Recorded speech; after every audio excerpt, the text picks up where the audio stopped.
The Music on the Hill by Saki. Sylvia Selton ate her breakfast in the morning room at Yesney with a pleasant sense of ultimate victory, such as a fervent Ironside might have permitted himself on the morrow of Worcester fight. She was scarcely pugnacious by temperament, but belonged to that more successful class of fighters who are pugnacious by circumstance. Fate had willed that her life should be occupied with a series of small struggles, usually with the odds slightly against her, and usually she had just managed to come through winning. And now she felt that she had brought her hardest and certainly her most important struggle to a successful issue. To have married Mortimer Selton, Dead Mortimer, as his more intimate enemies called him, in the teeth of the cold hostility of his family, and in spite of his unaffected indifference to women, was indeed an achievement that had needed some determination and adroitness to carry through. Yesterday, she had brought her victory to its concluding stage by wrenching her husband away from town and its group of satellite watering places, and settling him down, in the vocabulary of her kind, in this remote wood-girt manor farm which was his country house.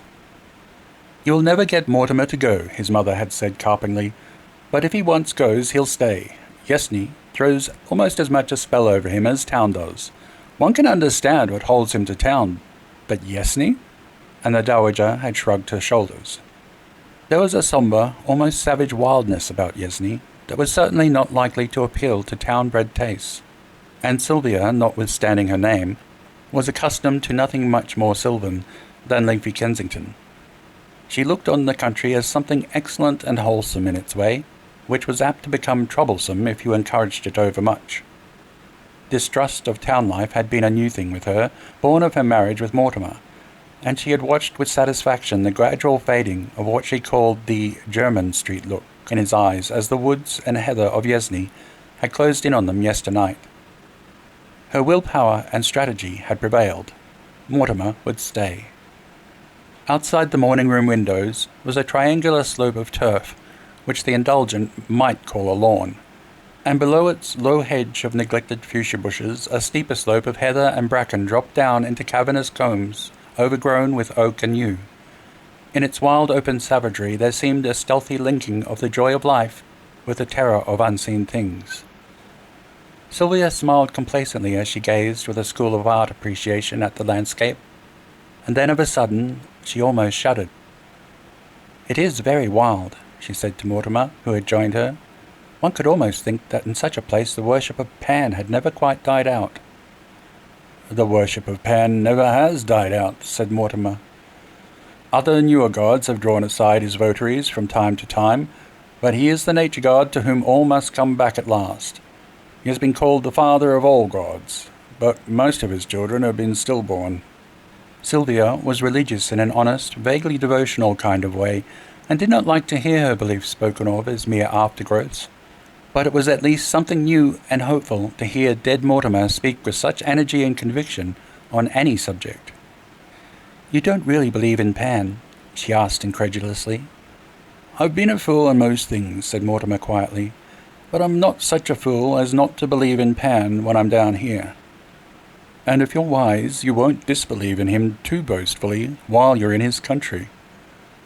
It was not till a week later, when Sylvia had exhausted the attractions of the woodland walks round Yesney, that she ventured on a tour of inspection of the farm buildings. A farmyard suggested in her mind a scene of cheerful bustle, with churns and flails and smiling dairymaids, and teams of horses drinking knee-deep in duck-crowded ponds. As she wandered among the gaunt, grey buildings of Yesney Manor Farm, her first impression was one of crushing stillness and desolation, as though she had happened on some lone deserted homestead, long given over to owls and cobwebs. Then came a sense of furtive watchful hostility, the same shadow of unseen things that seemed to lurk in the wooded combes and coppices. From behind heavy doors and shuttered windows came the restless stamp of hoof or rasp of chain halter, and at times a muffled bellow from some stalled beast. From a distant corner a shaggy dog watched her with intent, unfriendly eyes. As she drew near, it slipped quietly into its kennel, and slipped out again as noiselessly when she had passed by. A few hens, questing for food under a rick, stole away under a gate at her approach. Sylvia felt that if she had come across any human beings in this wilderness of barn and byre, they would have fled wraith-like from her gaze. At last, turning a corner quickly, she came upon a living thing that did not fly from her. Astretch in a pool of mud was an enormous sow, gigantic beyond the town-woman's wildest computation of swine flesh, and speedily alert to resent and, if necessary, repel the unwanted intrusion. It was Sylvia's turn to make an unobtrusive retreat. As she threaded her way past rickyards and cowsheds and long blank walls, she started suddenly at a strange sound, the echo of a boy's laughter, golden and equivocal. Jan, the only boy employed on the farm, a tow-headed, wizened-faced yokel, was visibly at work on a potato clearing halfway up the nearest hillside, and Mortimer, when questioned, knew of no other probable or possible begetter of the hidden mockery that had ambushed Sylvia's retreat. The memory of that untraceable echo was added to her other impressions of a furtive, sinister something that hung around Yezny. Of Mortimer she saw very little. Farm and woods and trout streams seemed to swallow him up from dawn till dusk. Once, following the direction she had seen him take in the morning, she came to an open space in a nut copse, further shut in by huge yew trees, in the centre of which stood a stone pedestal, surmounted by a small bronze figure of a youthful Pan. It was a beautiful piece of workmanship, but her attention was chiefly held by the fact that a newly cut branch of grapes had been placed as an offering at his feet. Grapes were none too plentiful at the manor house, and Sylvia snatched the bunch angrily from the pedestal.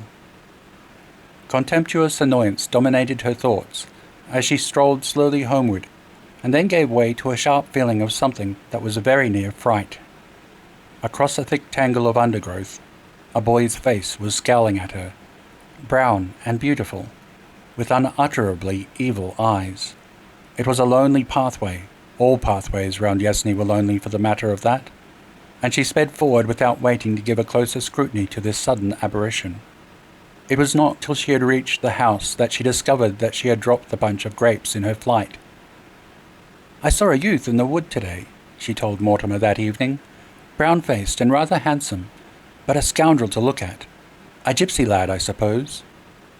"A reasonable theory," said Mortimer, "only there aren't any gypsies in these parts at present." "Then who was he?" asked Sylvia, and as Mortimer appeared to have no theory of his own, she passed on to recount her finding of the votive offering. "I suppose it was your doing," she observed. "It's a harmless piece of lunacy, but people would think you dreadfully silly if they knew of it." "Did you meddle with it in any way?" asked Mortimer. I threw the grapes away. It seemed so silly," said Sylvia, watching Mortimer's impassive face for a sign of annoyance. "I don't think you were wise to do that," he said reflectively. "I've heard it said that the wood gods are rather horrible to those who molest them." "Horrible perhaps to those that believe in them, but you see, I don't," retorted Sylvia. "All the same," said Mortimer in his even, dispassionate tone, "I should avoid the woods and orchards, if I were you, and give a wide berth to the horned beasts of the farm." It was all nonsense, of course, but in that lonely wood-girt spot, nonsense seemed able to rear a bastard brood of uneasiness. "Mortimer," said Sylvia suddenly, "I think we will go back to town sometime soon." Her victory had not been so complete as she had supposed. It had carried her onto ground that she was already anxious to quit. "I don't think you will ever go back to town," said Mortimer. He seemed to be paraphrasing his mother's prediction as to himself. Sylvia noted with dissatisfaction and some self-contempt that the course of her next afternoon's ramble took her instinctively clear of the network of woods. As to the horned cattle, Mortimer's warning was scarcely needed, for she had always regarded them as of doubtful neutrality at the best. Her imagination unsexed the most matronly dairy cows and turned them into bulls liable to see red at any moment. The ram, who fed in the narrow paddock below the orchards, she had adjudged, after ample and cautious probation, to be of docile temper. Today, however, she decided to leave his docility untested, for the usually tranquil beast was roaming with every sign of restlessness from corner to corner of his meadow. A low, fitful piping, as of some reedy flute, was coming from the depths of a neighbouring copse, and there seemed to be some subtle connection between the animal's restless pacing and the wild music from the wood. Sylvia turned her steps in an upward direction and climbed the heather-clad slopes that stretched in rolling shoulders high above Yezny. She had left the piping notes behind her, but across the wooded combs at her feet the wind brought her another kind of music, the straining bay of hounds in full chase. Yezny was just on the outskirts of the Devon and Somerset country, and the hunted deer sometimes came that way. Sylvia could presently see a dark body breasting hill after hill and sinking again and again out of sight as he crossed the combs, while behind him steadily swelled that relentless chorus, and she grew tense with the excited sympathy that one feels for any hunted thing in whose capture one is not directly interested. And at last he broke through the outermost line of oak scrub and fern and stood panting in the open, a fat September stag carrying a well-furnished head. His obvious course was to drop down to the brown pools of undercomb, and thence make his way towards the red deer's favoured sanctuary, the sea. To Sylvia's surprise, however, he turned his head to the upland slope and came lumbering resolutely onward over the heather. "It will be dreadful," she thought. "The hounds will pull him down under my very eyes." But the music of the pack seemed to have died away for a moment, and in its place she heard again that wild piping, which rose now on this side, now on that, as though urging the failing stag to a final effort. Sylvia stood well aside from his path, half hidden in a thick growth of whortle bushes, and watched him swing stiffly upward, his flanks dark with sweat, the coarse hair on his neck showing light by contrast. The pipe music shrilled suddenly around her, seeming to come from the bushes at her very feet, and at the same moment the great beast slewed round and bore directly down upon her. In an instant her pity for the hunted animal was changed to wild terror at her own danger. The thick heather roots mocked her scrambling efforts at flight, and she looked frantically downward for a glimpse of oncoming hounds. The huge antler spikes were within a few yards of her, and in a flash of numbing fear she remembered Mortimer's warning, to beware of horned beasts on the farm. And then, with a quick throb of joy, she saw that she was not alone.